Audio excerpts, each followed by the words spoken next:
Do we have? Hi, how are you?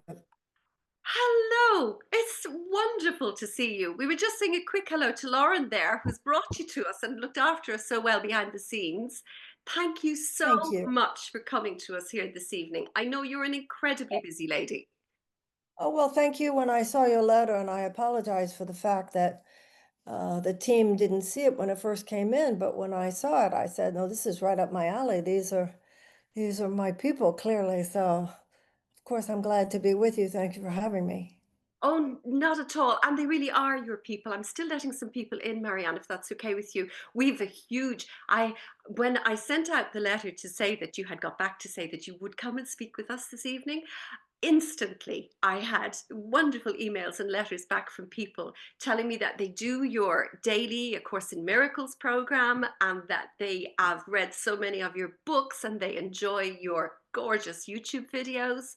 And that you bring, how do you keep going? You're a very dynamic person. Where do you keep it going with all that energy? Well, I think that that's what interested me about your program, this whole concept of age and the different point we are in our lives. And, for myself, there's been a lot of questioning about that. I went through a tough experience over in the United States. And I was asking my brother the other day, is my diminished energy just that I have to get over that, or is my diminished energy my age? And Emerson had said, as I age, my beauty steals inward. I think that's not just true of physical beauty. I think it's true of so much because the energy doesn't get uncreated. So once again, that's what I saw that you were talking about. I don't move as quickly as I used to. I don't think any of us do. And I ask myself about that a lot. But it does seem to me that even though I can't go wide as much as I used to, I think I go deeper more. And I think that's really what this moment is about. I even, there's a story. I had written a book called Age of Miracles, which I think you mentioned to me, Trina, and there was a story that I read about in the New York Times, I think, that came after that book was published, or I would have included it. Mhm. And it was a meeting of a bunch of brain scientists, neurologists, et cetera, and the topic was memory loss as we get older. Uh-huh. And what these scientists were discussing was how much memory loss is obviously devolutionary, such as, dementia or Alzheimer's, and how much of it is evolutionary. And by that, they meant this, that they had a theory that when the brain has recognized enough of a pattern, Mhm. it does like a data dump in a computer. It doesn't need the data anymore. So for me, that would be like, let's say any woman on this call, and we have a daughter who's 25, Mhm. and she's talking about a man she's been dating. And any woman on this call might turn to her and say, oh, honey, don't even think about it. He's not even going to call. Even if he does, you shouldn't even, you know what I'm saying? And she would say something like, well, how do you know? Well, we would say, trust us, we know. It means we've been through enough, and we don't need to remember the name of every man. You know what I'm saying? I do. So I think that that's the waters that we are all navigating now. Uh, I even for myself, and then I'll shut up. But I'm here in London now because my daughter has, I have two little grandbabies now, Ah, lovely. and my slowing and also another thing, I picked up a biography of Mozart. Now, I'm not a classical music aficionado. Mhm. I mean, I have, oh, that's nice, but I don't have any, I'm no scholar or even a major listener. I just to that kind of music, I just think it's lovely, but I don't know anything. But I was at a hotel, and you know how some hotels will put a book at your bedside. They're like giving the Yeah. books away. So Yeah. there was this biography of Mozart. And when I was a younger woman, I would have said, well, I don't know, why would I read a biography of Mozart? But as you get older, I'm more, the mystical side of me is more like, well, it's sitting there, so maybe I'm supposed to read it. And I Mhm. find that I can read something, a biography, be with my grandchildren, so I'm not Mm. going as much out there, but I'm going more in here. Now, I haven't Yeah. gotten there yet, But not just my suspicion, my sense is that when I do get back out, I'll carry more in. Yes. Yes. We're losing the signal a little bit there, Marianne. I don't know if you can hear me. Um, and so hopefully then you will come back to us, because what you're saying leads beautifully to something I heard you say. I'm just going to give this a moment to see, there you are, you're back to us. Yes, and actually you're lovely. That's a clearer picture now. What you're actually saying, something I heard you say in another interview, you were talking about the sort of period of grandmother gazing, where you can take all of the time just soaking up the sort of the magnificence of this little baby. And while obviously their parents are going through that mad phase of tending and doing and nurturing and protecting and all of those things, and we've come into this beautiful age where that's okay, we can rest from that, and in the meantime we can really have a whole other level of relationship with the world around us, including that lovely thing, the grandmother gazing, as you said. And not only, yeah, that was my daughter's mother-in-law who is Scottish, and she said, yes, we're granny gazing. Uh-huh. But I think my sense is, and this is where I think it's so important for us to embrace, I think it's deeper even than that. Mhm. Not only is it that I can just gaze at my grandbabies and enjoy them more than my daughter and her husband every moment, eating and diapers and all that they have to take care of. I also feel I can go into a different, almost deeper level of soul connection with the baby. I wanted to bring you back to something that you said when you wrote A Course in Miracles, and I I absolutely didn't write A love it. Course in Sorry, Miracles. Did you sorry, say when I wrote? I did. I need to correct myself. When you wrote The Age of Miracles, which to a certain Yeah. extent should have the sort of scaffolding of that, is A Course in Miracles, and we'll get back to that in a minute as well. But I wanted to get back to something. The story, almost at the very beginning of it, is about that sort of pivotal moment, I think, in a woman at this stage of in her midlife transition, where something is said or something happens or something suddenly feels wrong in your body, and you realize that something else has to give, something's got to change. And in your case, it was a dinner with a group of women, very powerful women, I think you probably mentioned, and one of them whom you were sitting beside was somebody who'd been quite an activist in politics and in the 60s and the 70s. And your question to her was, what are you going to get involved in now? What are you going to do? And she pointed to a table of young women nearby, and she said, oh, no, no, no. She said, it's their turn now. And you said, having checked over the women at the table next to you, you said, what, are you crazy? And you felt, as a result of that, that two things. One, that didn't sit right with you. That was something that was, you were saying, where do you go from here? And on the other hand, you were also asking her to rethink that. You were giving her permission maybe to consider moving forward. You know what's funny about that? I was rereading that book recently because they're going to republish it in the fall. Her name is Pat. I don't know if I hope she's still around. Her name is Pat Schroeder. She once ran for president. She had been a congresswoman from Colorado. You know what blew my mind when I reread it? She was 66. That's that's 6 years younger than I am right now. And even then I could see when she pointed to the table of young women, and of course she was only 66. Now it's to me only 66. And yeah, I could see then, as I can certainly see now, as we can all see now, she had a lot more to give. But I think another part of that story that I did point out then, and that seems important to me now, all she needed was permission. All she needed was permission. And that's why I think we're so important to each other. Our societies can be so ageist and so misogynistic that we are made to feel almost ashamed if we allow ourselves to express a voice. Like, who am I? I'm just an old lady. I did an interview recently, and I was looking at one of the online comments, which you should never do. And I saw I guess it was a young man, I don't know, seemed to be, he said, The last thing we need is angry old lady energy. And I looked at it again and I didn't think I was angry. I thought I was fierce. And I thought to myself, well, actually, you do. Mm, That's exactly the energy you need.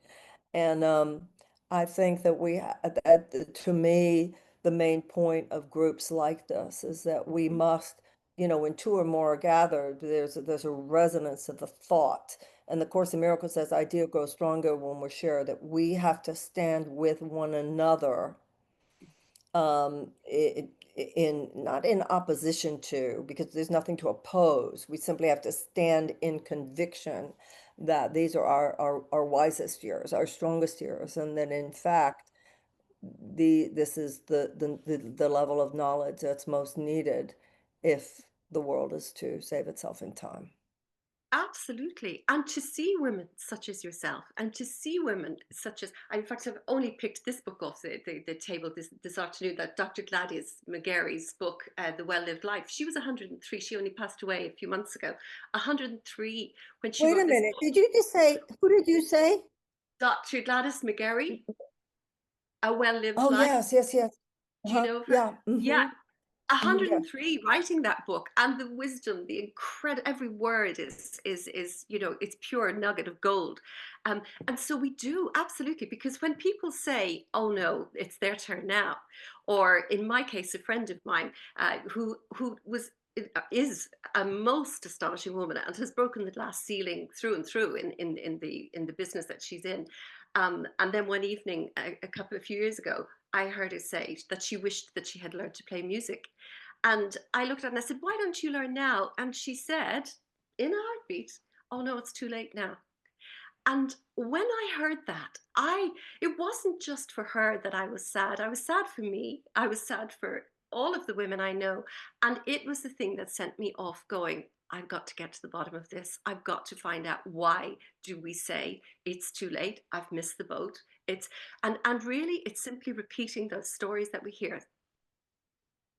Well, and also it's important for us to understand why those stories exist. During the witch burnings, and you know, that they were a female Holocaust, of course. The first women to be burned at the stake were the older unmarried women because they were under no man's control. I was talking to a young woman just yesterday who was going to run for political office, and now she's not going to because they've uncovered some embarrassing pictures of her with men.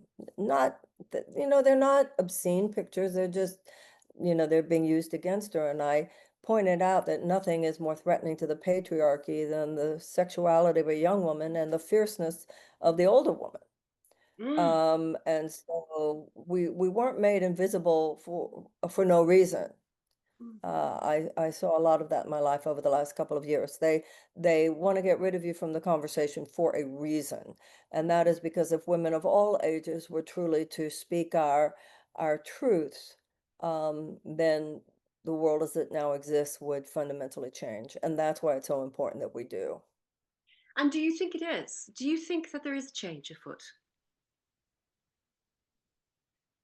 Well, I'm living in a situation, I'm an American and I'm living in a situation of great danger actually and damage. And there's a real question on whether or not our democracy will even survive this assault that we are going through. But I Mm, think that even if America doesn't, I'm speaking to another, women in also a Western democracy, and I think that the values of Western democracy, there are other nations in the United States, there's all of Europe, there's Australia, there's those values, nations like Japan, Canada, mhm. obviously. So I think that things will get better, but whether or not the United States, I think that there might, I mean, I certainly hope that this is not the way history goes down, but I don't know what's going to happen in the United States. It might be that other countries have to hold the container while we um, fall Yeah. down for a while. I don't know. I know that Mhm. there are enough Americans doing everything we can to prevent that disaster, but um, we had 50 years to prevent it, and I'm afraid we failed. I know. And I must admit, we had a lovely lady on uh, Jackie Cole, who has written The Flight of the Bone Monks, and just as she came on to our group, she apologized. Her first instinct was to apologize for the election results in America, and I just thought, gosh, how, to have to apologize to people from another country, to the rest of the world, for what has happened. I felt so sorry for her. I know the rest of us I did. don't feel the need to, yeah, I don't feel the need to apologize to you. Um, I just assume you're smart enough to share with us a sense of what a tragedy it is. Yes, absolutely. And yet we have someone like you, Marianne, and I know that you are feeling, quite worn out after the whole thing. I am sure you are. I mean, you poured your whole soul into what you were doing.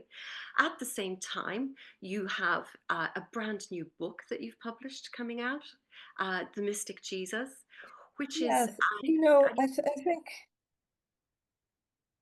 I, I think we obviously we're not always in control of what happened to us, but I think we are in control of how we deal with what happened to us and who we become because of what happened to us.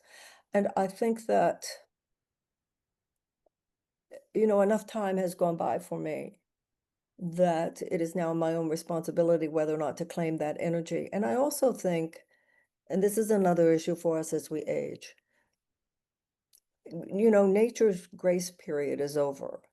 A lot of the things we need to do to keep our energy going are no longer an option if you don't exercise, if you don't eat in a healthy way. And that's another way that I think women past a certain age really need to support each other. And so, yeah, I mean, 72 and today I'm 72. I'll be 73 this summer. Mhm. I know I have a girlfriend in in her 80s, and she's laying it down. I mean, Mm, I think, we have to work a little harder, mhm. you know. Takes us a Yes. little more time to do things, but that doesn't mean we're not doing them, and that doesn't mean that we can't do them, and it doesn't mean that we don't have, I think that's really the point for me, even more to give, Mhm. Mhm. even more to give.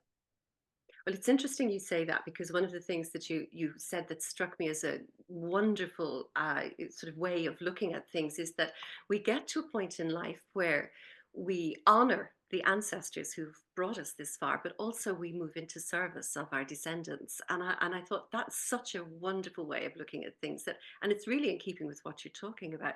And that need then to take care of ourselves. I mean, we often say here that, what is it? Sleep, hydrate, exercise, learn, create, socialize. And I know that you can put spiritual expression in there also. That those are all the things that nurture us. But before we get there, and if you don't mind me going back, we do actually have to come to a point where, as you say, the thing that wakens you at 4 o'clock in the morning, round about that sort of midlife transition, that when we're moving away from the nurturing years into the sort of awakening, in a sense, to a new transition, to the magnificent crone years, which I think is a wonderful title for your upcoming workshop. And that those things that keep us awake at 4 o'clock in the morning now have an opportunity to come in. We've been distracted. We've been bringing up families. We've been nurturing careers, or frail elders, or communities, or whatever else. We're, taking care of business. And then finally, all of those failings, those perceived failings, the things that didn't work out, the sort of dramas, etc., have to come back for review. Well, at a certain point, you either process all that and clear it, or you just begin a process of decline. I mean, we come to a point in our lives where it's completely up to you. Are you Mhm. going to make it a period of incline or a period of decline? Because age is an undertow. It's an emotional undertow, a psychological undertow, and a physical undertow. Mhm. And you have to decide whether or not to get swept away by the undertow. If this were 200 years ago, our great, great, great, great grandmothers, they'd be dying about now. Yeah, You know, absolutely. this is a whole new thing. This is a whole new thing. But for anybody here on this call, we might have decades left. Yes. And we've all seen friends. You can see what happens in people who um, just start this slow decline to death, and you can see people who are just revving up in some way. But that revving up can't happen if we're not willing to process the past. Everybody talks about looking at your childhood, but once you get to a certain age, your childhood is the least of it. You're trying to figure what happened between 20 and 50, right? Yes. And if you can forgive and learn and be a better person now, then I believe that actually the best years of our lives can actually be ahead of us. Because metaphysically, the universe, as it were, doesn't know the age of your physical body Mhm, is not the determiner of it's irrelevant to the spiritual nature of the universe. mhm, And mhm, the spiritual nature of the universe is that things are both self-organizing and self-correcting. Nature knows how to correct itself. If you walk into a forest and there's a poison, then what is it, 6 feet away or 12 feet away, there's the antidote to the poison. mhm. Um, and I think that in life, it's interesting, even my being here with my grandbabies. I don't know how it is for the women on this call, but almost every woman I know, there's something going on in my country about women and their adult daughters. Mhm. And it's this very trend of estrangement and difficulty, and it's like really something. And it's difficult because some of the complaints that your children have, it's not like you totally disagree, it's just I was busy, or I was trying to make a living, or I was whatever, but then they have their issues about it. Now, when I landed here, my daughter has a newborn and a 2-year-old. So when I land and I my daughter feels, not completely illegitimately, that there were times in her life when I kind of flitted in and flitted out. Mhm. But, you can't go back and do it again. And when I landed here, I felt a word on my heart, and it surprised me as the plane landed, and the word was redemption. And I have seen my daughter observing my obvious commitment to this role of grandmother. Mhm. Uh-huh. And I've watched it. And I used to look at my father and how my father was with my sister's little girls. And I'd be jealous of the little girls because I would think if my father had been as emotionally available to me as he is to his granddaughters, I would be a different woman. And I realize I'm like my father now. I have the time, I have the bandwidth. Yes. So I think life gives us opportunities to be now as we were not before. And I think for a lot of people, being grandmothers is an example of that. We want to try to get it right with our grandkids, and some of the ways that maybe we were not in every way who we wish we'd been with our kids. And these are no small deals. We need to claim that this stuff's important. And that's part of that healing that you're talking about, isn't it? Because you can't go on beating yourself up over what, that the sort of perceived sins or whatever else, but you can make the changes. And in a sense, I mean, you even say yourself in one of your books that it is in the it's just slipped out of my head now, but sorry, I was going to forget. It's gone. It'll come back to me in a few minutes. Never mind. It's one of those wonderfully wise things that you have to say. It'll come back to me in a minute. Oh, I know what it was. It is that if we continue to live our lives in regret, that we never trust our ability to make choices, and that once we actually begin to trust in that way, which involves a lot of forgiveness and healing and letting go for ourselves, whatever about anybody else. That in Absolutely. that Be there, now who you were not then. yes, yeah, and that's so freeing. I think again, it's that kind of weight off your shoulders as you realize that is the kind of that is the human condition in a sense, isn't it? That we will make mistakes, that others may well learn from them. I think also we need to support each other when any of us says, yeah, but it's too late now. Like you were talking about your friend. Yeah, but it's too late now. That opportunity will never come around again. I think the universe is more flexible than that, more malleable than that. It won't come around in quite the same form, place, people, but the universe doesn't stop doing what it does just because we turn a certain age. This is the truth. And we have many women here this evening, Marianne, who have in their the sort of years when they in their grandmother years, in their magnificent crone years, in their wise and ageless goddess years, they have completely turned things around. They've become curious and fascinated and adventurous. And we have some who are poets, who are healers, who are teachers, who are creators of all kinds. Others who, I mean, with one lovely lady, I'm always talking about it because I just love the idea of it. Took up Argentinian tango when she retired from work and ended up taking herself off to the South of America to enter competitions and stay with people in their homes and go off and have the most wonderful adventures in her 60s and 70s, and continues to have great adventures. And that's really part of it, isn't it? It's a willingness and an open heartedness to, rather than be consumed with how people perceive us, how we're meant to behave, worry about the sort of expectations of us, that we can actually become free to be the person we really are at this stage. Well, I think that, every decade has its wisdom, every decade has its challenges, but I also think we shouldn't whitewash it. There's grief involved too. Mm, I think we have to grieve what is no longer ours before we can accept the gifts of what is available to us now.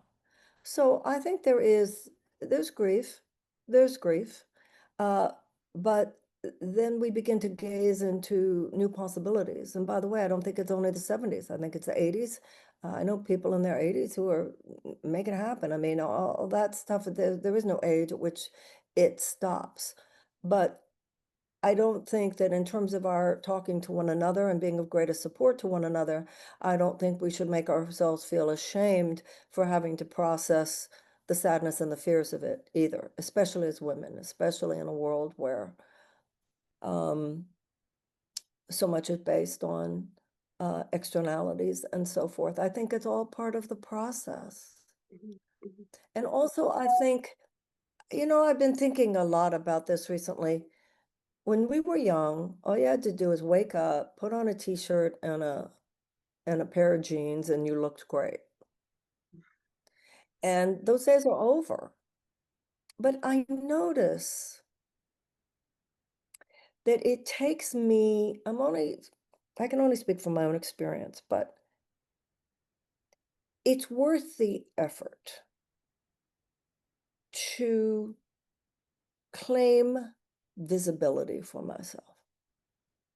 I will not conspire with those who wish for me to be invisible. I choose to be seen. I choose to be heard. And that's one of the ways we can support each other. Are you being seen today? Are you being heard today? In what way are you hiding? We have to do more than say everybody to each other, oh, come on, you can do it. I think we need to say to each other, how did it go today? And in what situation did you hide? In what situation did you uh, choose to just kind of sit out uh, your own power? I mean, the world mm, needs us. The world needs us, and Dalai Lama, and I hate to think we needed a man to verify it, but we all know the line, if the Western world is saved, it will be because of Western women. mm, And I just can't think of a time when it was more important for us to say, damn right, we have to mhm, put the children first. Damn right. I mean, if you think of all of the accumulated power of Western women, we could change things if we stood on what we know and insisted on it now. But for that, you have to choose to be visible and you have to choose to be heard. And that's where I think we need to support each other. It's really getting granular. How'd you do today? mm. And I actually agree with you because you did say something there. We have to choose to be visible. That's a really important first step because so many people, it's very easy, it's very glib to fall into the thing, oh, well, you get to this stage and you just become invisible. And I actually had the experience of that on one occasion where, and I've mentioned this before, where my young daughter at the time, had held a door open for an older lady who literally breezed through the door and went off to do whatever she was doing. And later on, I came across her again and she spoke and she was muttering something to herself. And I said, I'm sorry. And as I thought she might have said something to me. And she said, oh, no, no. She said, I'm talking to myself. She said, that's what you do when you're this age because you're invisible. You can. And she pointed to my daughter and she said, their generation think we don't exist at all. And I just said to her, when you came into this shop, you walked straight through the door that she held open for you, and she was the invisible one. Because if you're not Good looking for at you. everyone else, Good for you. That's really, I think that's very significant what you just said. She invisibilized the younger one. yeah, and I think if you're concentrating on being invisible, are you, are you ignoring everybody else at the same time, or is that literally how she wants to go through the world? So, in other words, what I'm saying, and many of us here in this group, and we do think about that a lot, that it's really your own quote. What is it that we fear? Our greatest fear is not our inadequacy. Our greatest fear is that we are powerful beyond measure. How true! I mean, I know that's often quoted, but yes, it's the absolute truth. And it goes back to that, you know, cloak of invisibility that we hide behind so often. Yeah, it takes more time, it takes more energy to be visible than it used to, but that's where we need to support one another. I don't think we can do it without each other's help. You know, fairy tales and myths are more and more important to me as I get older. And the women of North Ireland who were angry that so many of the men and children were being maimed and killed had protested against the conflict. Yeah, I'm not surprised. And you see cases of that in Africa too, Liberia, for instance. Um, what were we just talking about? Something about, I'm sorry, I Yes, was so going we to, were talking about that cloak of invisibility or risking to be seen. That is very often the scariest thing.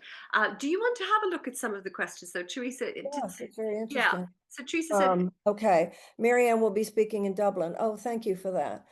Yes, that's Friday on the 30th. "Oh, and that's just down the Magnificent road from us showing. here."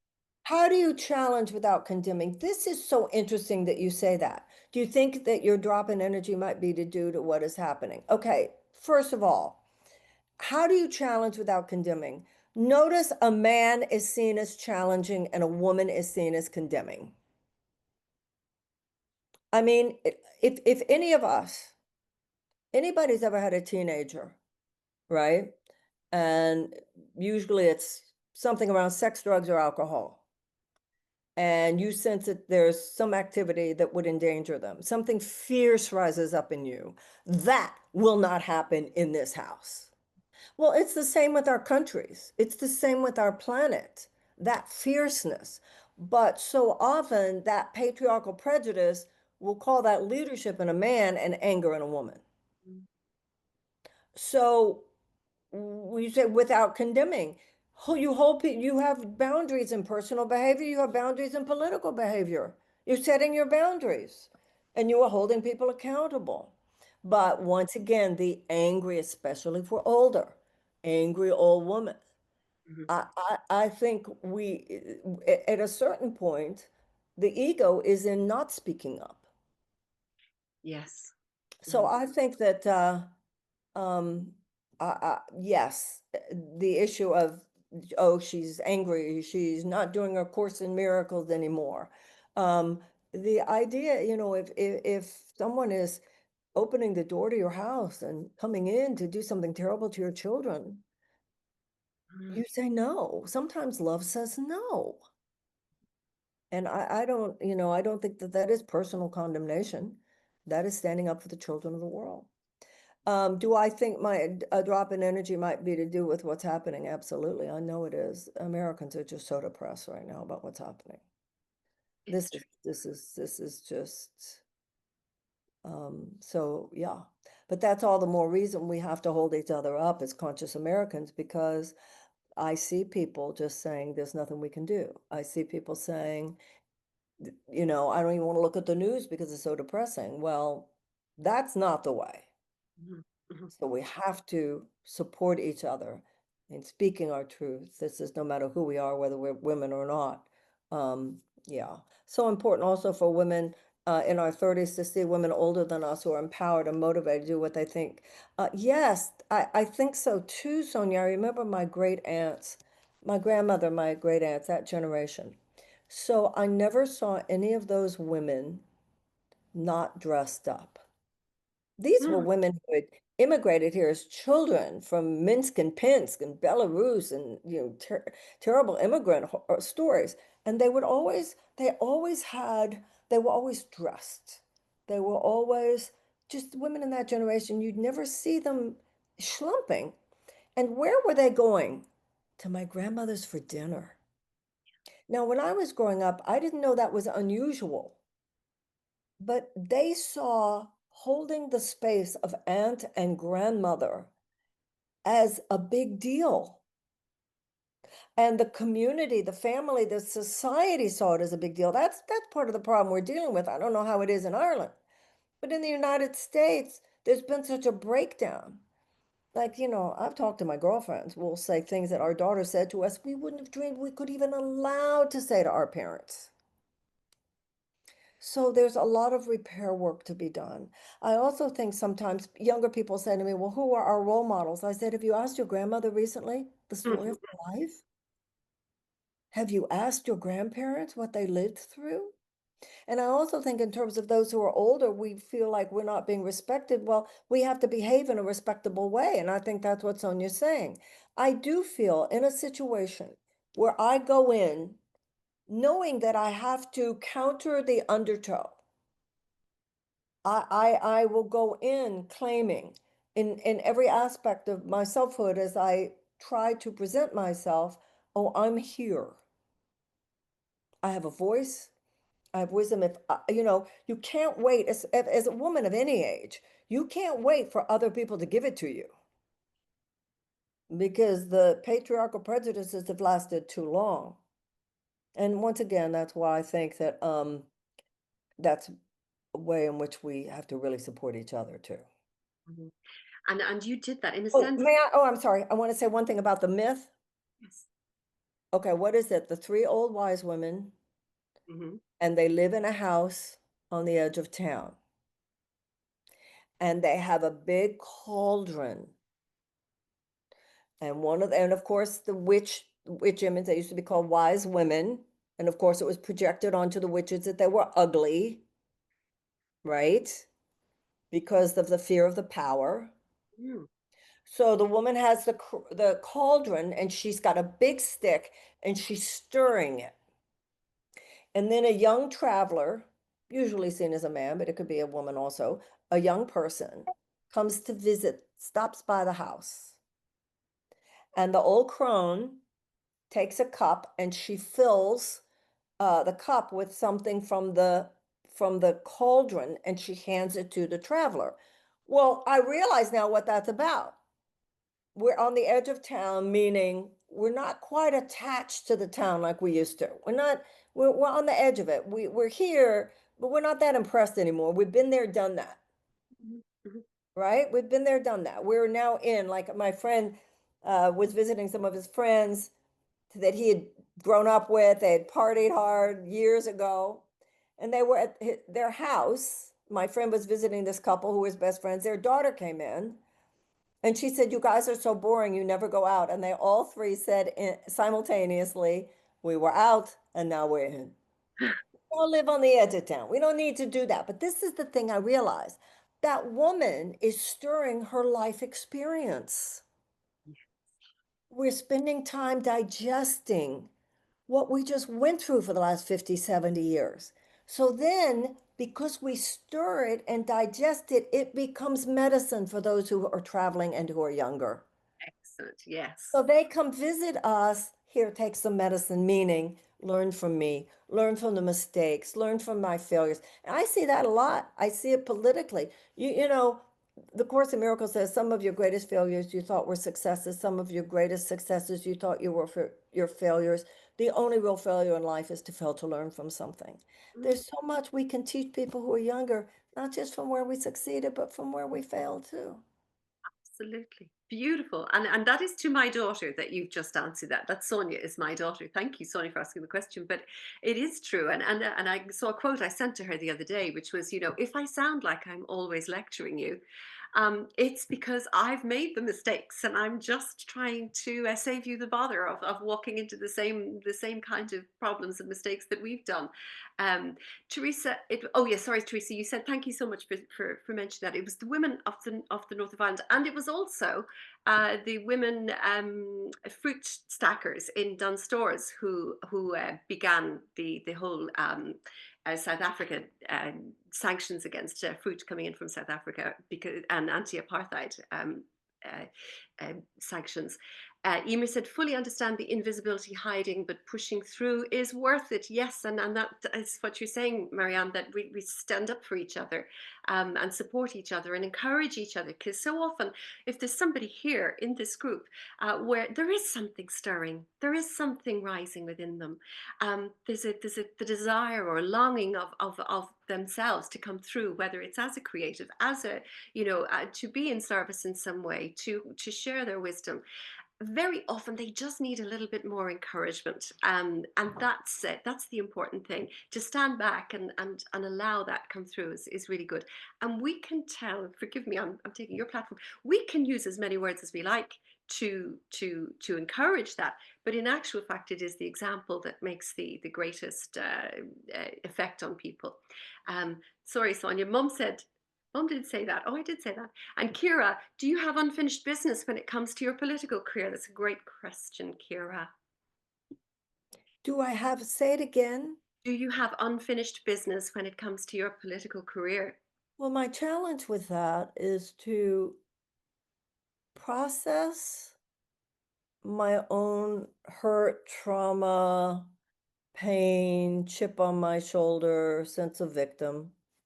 Clear that. That's the challenge, which takes a lot of work, but still share information. Because if you've run for president of the United States, particularly if you've run twice, you have been in the belly of the beast.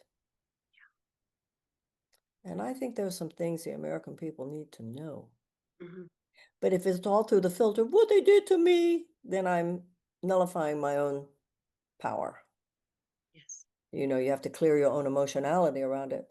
So whatever unfinished business I have, first of all, at this point, I have the same business that every conscious American has, and that is to defeat the authoritarian threat that is upon us now, because it's unfortunately very real.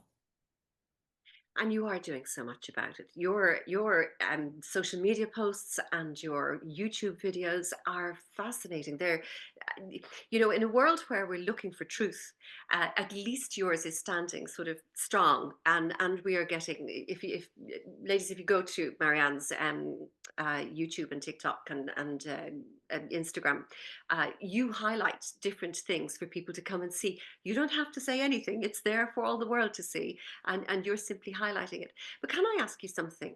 I have found that, and many of us find that because we're scrolling or searching or checking in on something, more and more often we see the sort of divide, and for every one of us who feels very staunchly and quite strongly about our own point of view and our own feelings, we see that that's equal and opposite, so often so firmly held convictions and beliefs which are a complete opposite to anything we do. And it's become where I almost have come to a point where I've got some, I don't know, some understanding for them, some compassion for them, because I realize that it's almost never the twain shall meet. Well, unfortunately, we're talking about algorithms now. People are Yeah. receiving completely different information. Hmm. Hmm. I have two close girlfriends who are Trump supporters, and we don't talk about it. But the other day with one of them, oh, I think I do remember what broke it. Yeah. Well, the peace was shattered, Hmm. and it came, we were going there. Hmm. And I said, what about the fact that he did this? What about the fact that he did that? What about the fact that he did this? What about the fact that he did that? I said, this is on CNBC. This is not left-wing lunatics. These are on main legacy, like USA Today. This is as moderate mainstream as you can get. And she said, well, don't you know that all legacy media is 95% left-wing now? So that's the propaganda they're told. They're told not to believe even the most moderate, straight up news sources. And they're fed a constant stream of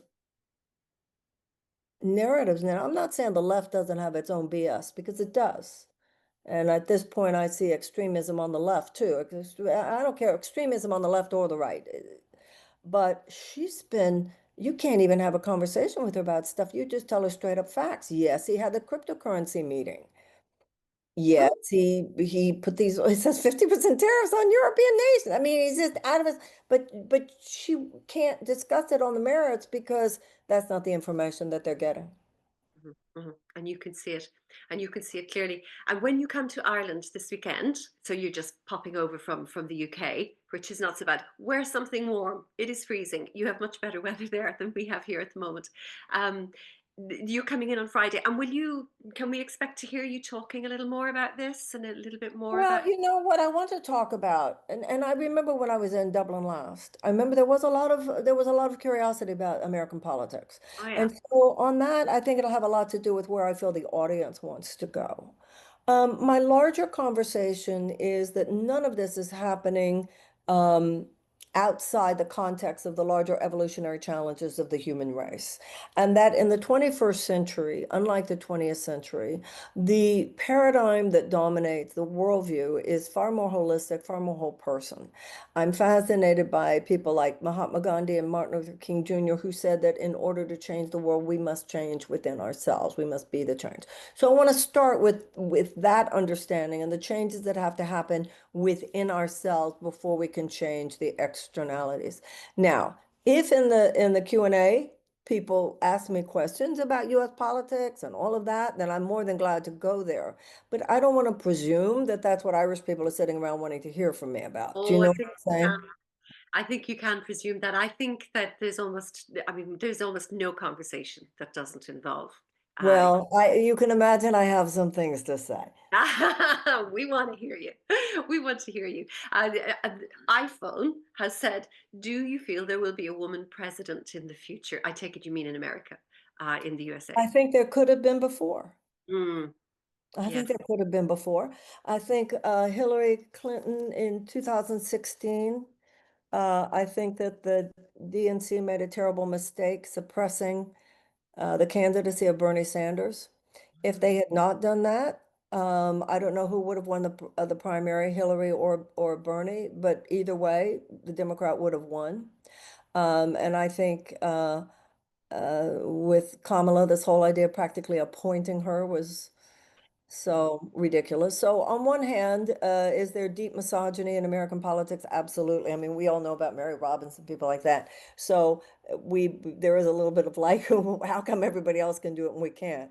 But I think that both of those women, Hillary Clinton and Kamala Harris, fell prey to the belief that they had to be a little bit different than they were, that if they were really who they were, they would not have been accepted. And I think they would have been accepted more easily if it had actually been the truth of who they were. I mean, it doesn't help us, you know this as well as I do, it does no good for us to get power if all we're going to do is get in power and then mimic the patriarchy while we're there. I mean, we're just, it takes more than our physical plumbing to make the feminine alive within us.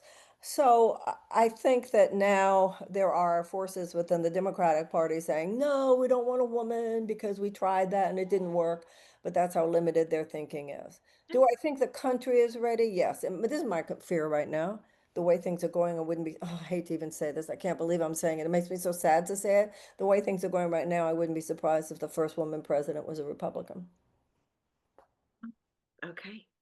And well, one thing that is listening to you speaking, you're positively fizzing with beautiful energy, with a sort of a beautiful, articulate, interesting, well thought through uh, observations and a way of expressing yourself. It is so completely the opposite to what we are looking at all the time. Whole paragraphs of sentences that we have absolutely no idea what is being said because they make no sense whatsoever. And yet we hear you speak and everything just falls beautifully into place. We get it. We hear you. It makes, is it possible that you just need to be heard more? And I know that you did so much of that during the candidacy. Well, the problem is that my campaign was de-amplified. It was deplatformed. A small group of people in the White House and in the Democratic National Committee felt that Donald Trump represented such a threat to democracy that it made them feel entitled to suppress democracy in our own house. And so they did everything possible to make it so that I would not be heard. Okay. And I think that if they had not done that, people would have seen much sooner that this thing needed to be opened up. Mm. And now the problem is that many of the people who are now saying, "Oh, Joe Biden messed us up by not getting out." No, no, no, no, no. The real cover up there is their complicity in aligning with the Biden administration to make sure that no one else would be heard. Yes. Um, it's that old thing, when you talked about this is what I'm sort of trying to work out. There's a lot of conversation about Me Too and women who have been raped and abused, not to be silent about it, that the story needs to be told. Politically, the concern is where is it that the story needs to be told and where is it that she just can't get over it? Yeah. And trying to find that within myself. I also, once again, I'm dealing with what everybody else is dealing with here, the whole age thing. When people ask me, will you run for anything again? And I'm 72. Um, so maybe it's time to that my better contribution is to support other young people in younger people in running, but also I think the older you are, the more you know certain things, and I think the younger you are, the more you know certain other things. The younger people know more what's going on right now. The older people, we know about things that don't change, about patterns that continually repeat themselves. So I think the dialogue that matters is an intergenerational one. Uh, Mm.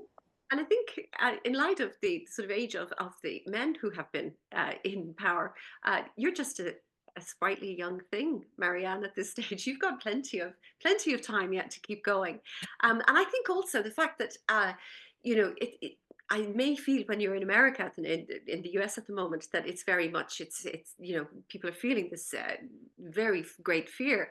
The rest of the world has noticed what's going on. They're behind people like you. They're interested in people like you. They want to hear more. They may not have heard it before.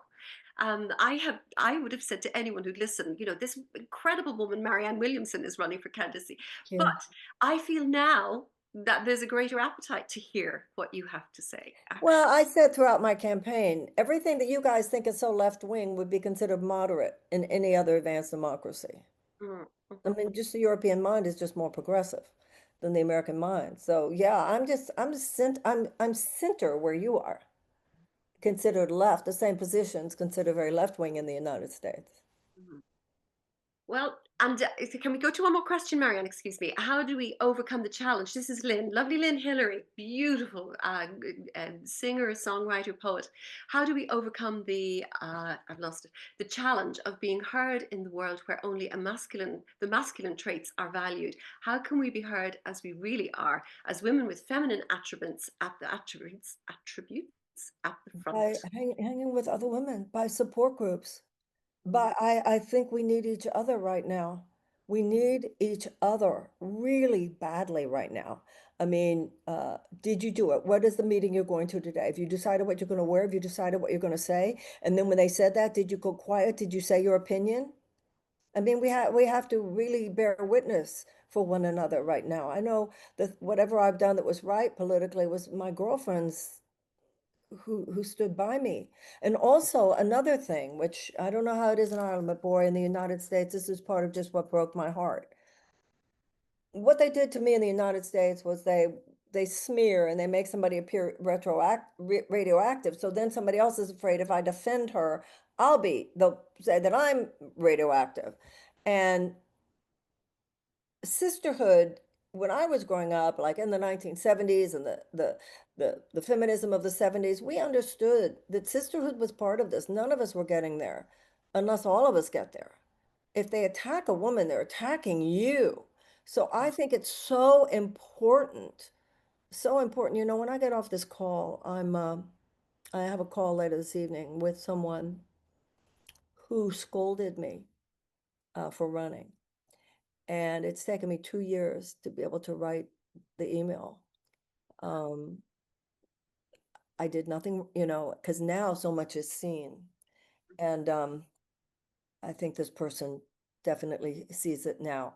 We learn. And I just think we all have to um, be there for one another. If somebody attacks a woman, if somebody diminishes a woman, if somebody lies about a woman, if somebody smears a woman, if somebody talks about her in some diminishing way, say something. Yes. Really need each other now. It's not just about what I can have or what you can have, it's what we can have. If we're not standing up for each other, and I don't mean, you know, I would hear people, this is what I hear, this is what I can't stand. Have you ever had somebody say, I really support you, but Mhm. it means nothing? Mhm. Yes. You know, if they haven't actually said something, or if they haven't actually supported the charity, or if they haven't, what does it mean, I support you? It's become a cheap and easy term.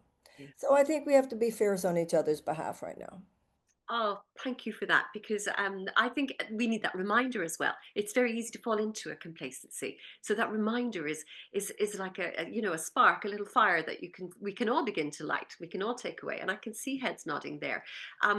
Just before you go, do you mind if I ask? Does anybody want to come on and ask directly a question of Marianne? Is that okay to ask that, Marianne? Would you mind? Would anybody like to come on and ask a question directly of Marianne? I'll give you a moment. And you can unmute yourself if you want to. Please make sure to do that. Hi, Marianne. Oh, Lorraine, hi. Hi. Welcome to the group. Thank you. It's been really, what will I say? It's brought up quite a lot from my past, where I worked with mostly men for most of my life. I identify with so much about what you've said. I retired in 2018 and I've been healing and, you know, staying quiet because it's my time to slowly emerge again. And what I really heard from you this evening, and thank you for that message, is it's time. And that's all I want to say. Thank you. Thank you. Thank you. Mary here, can you hear me? Hello, Mary. Yes.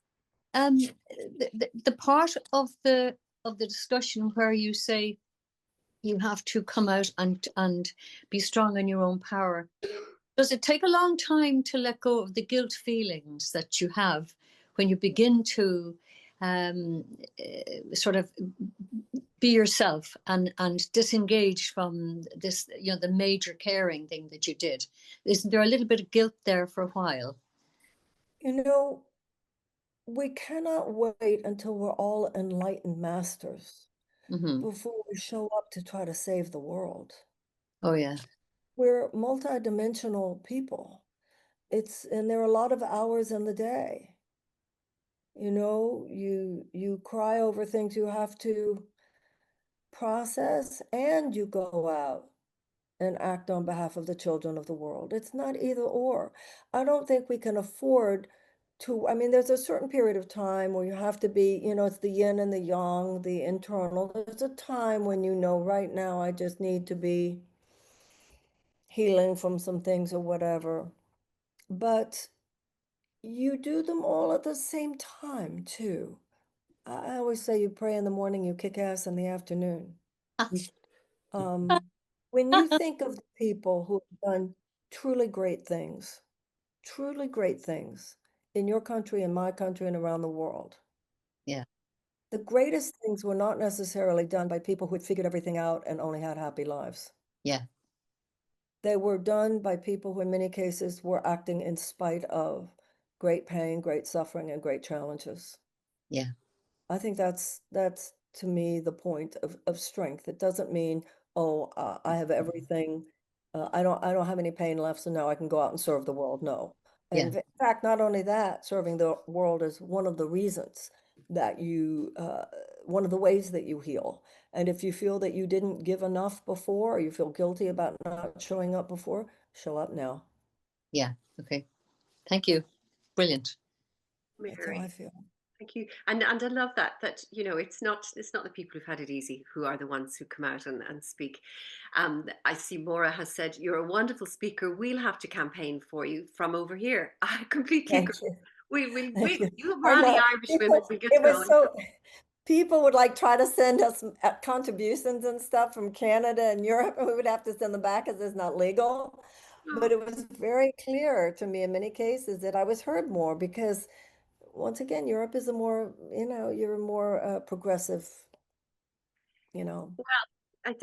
Let's see how it moves. Maybe your time is. I know that I'm trying to remain optimistic because I can. It is. You're right in the heart of the sort of deep cloud that is over the country at the moment. But don't think that you're there on your own. I think that's really the important thing. What you where from here you can see the woods and the trees, and Thank we pray that thank people you. like you will continue to keep speaking. I just want to very briefly, if that's okay with you, Marianne, you're such a courageous person. We all need to hear more from you. You're such an inspiration, and I wish you a lot of luck. Oh, thank you. Thank you so much. I hope I see you when I'm there, actually. There we go, on Friday evening. Yes.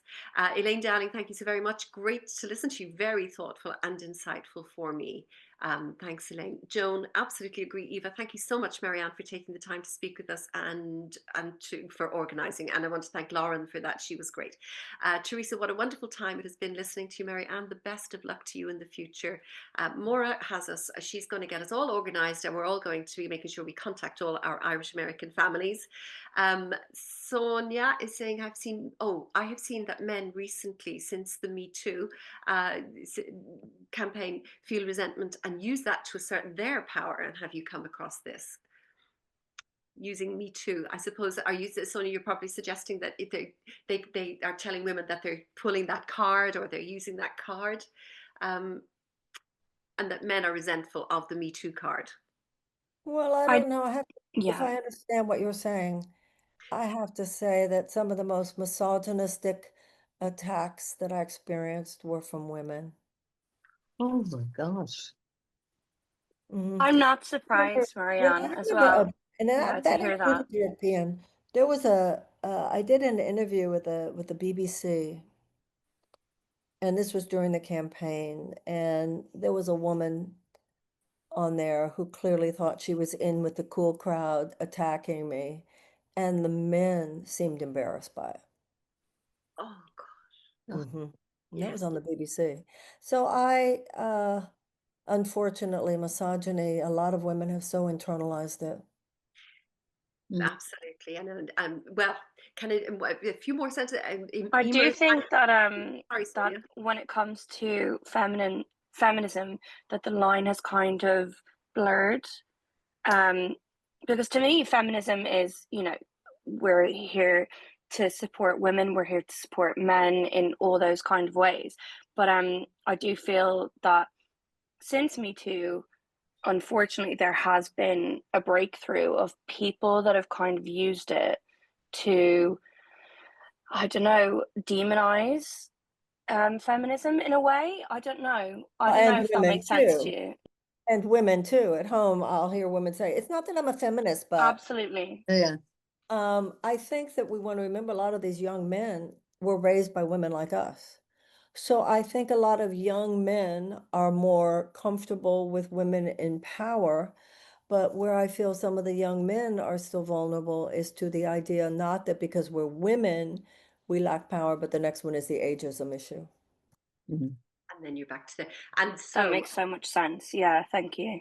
thank you so much. And thank you everybody for making your comments there and for asking your questions of Marianne. And You can have another opportunity on Friday evening in the Talbot Hotel in Stillorgan, and you can go to seminars.ie if you want to check that out and check to see if you can register that way.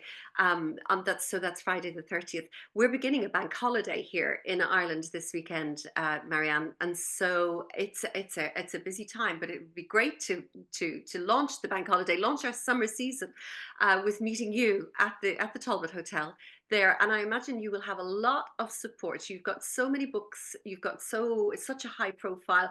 You've certainly got a lot of support in Ireland for not just for the work that you do and the books that you've written, but for the presidential campaign as well. And I hope and I wish for you that you can come away from there feeling some of the very strong, warm feeling that we have for you in this country. Well, just the fact that you would say those things makes me feel warm and encouraged and loved. So thank you so much for that. Oh, not at all. And I'm wishing you so. I'm really looking forward to getting stuck into your new book, The Mystic Jesus. I think that's going to be, and it's based around the A Course in Miracles as well. There's a lot in there for those of us who have loved your work in that area, and for the Age of Miracles, a wonderful, wonderful book, and a great place to start for some of the younger women here too, along with a lot of your other courses. You've been on the stage with the likes of Wayne Dyer and Oprah Winfrey and Deepak Chopra and so many other wonderful, wonderful people. But before you go, because we're old, people say you've done so much. I say I've been around a while. Well, all of them fabulous people we admire hugely. If you were to leave us with one thing, what would that be? If it one thought, one prayer, one quote, one wish? We need to show up for each other. I think we need to show up for each other. No more catty, no more holding back. We need to truly be sisters, not just, and we need to take that very seriously right now. To me, that's really key. We take that and we send you our love. Thank you. I send you mine. Thank you so much, everyone. Much love. Thank you, Trina. I appreciate it.